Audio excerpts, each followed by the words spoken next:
Hey guys, Chance Reynolds here from LLC Freedom.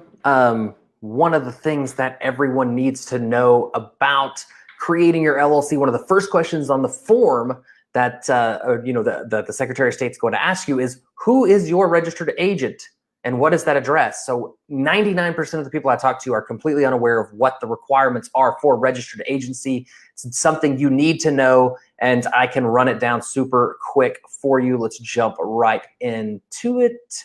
Okay, so registered agency, I can cover it probably in these 5 points.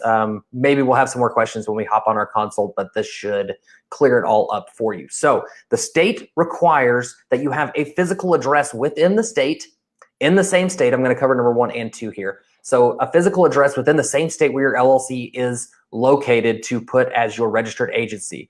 This means that no PO boxes, no UPS boxes, none of that stuff. It has to be a physical address where an actual human being is located in case the state government, the federal government, or the courts want to reach your LLC. Now, in exchange for providing you the protections of the LLC, one of the very minimal things that the state asks you to do is to provide them an address where you can be reached. They don't want you trying to avoid lawsuits. And for that reason, if you use something like a PO box as your registered agent address, sometimes you can slip that through on the state and you think you've pulled a fast one on them. But if you were to get sued and they and they realize that it's the post office that they've shown up at and you're not meeting these requirements, you will lose that lawsuit by default without ever having an opportunity to defend yourself in that lawsuit. So it's just not worth it. It's just not worth it. So it's generally an address that you use just for official documents if you're using like a third party to do it.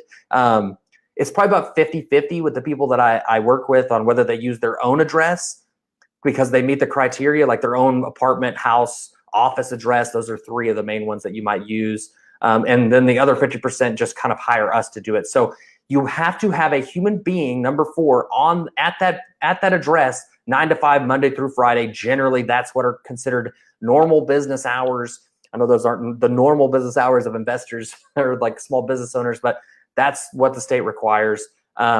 If you meet all 4 of those requirements, you have a human being at a physical address in the same state as your LLC that's going to be there from 9 to 5, Monday through Friday to answer the door if the court shows up to put papers actually in your hand. You can act as your own registered agency and save about $150 a year. If not, we can do it for you. We have an office that meets this criteria in all 50 states. We don't charge anything for the first year, and then it's $150 per year after the first year. So that is registered agency in a nutshell.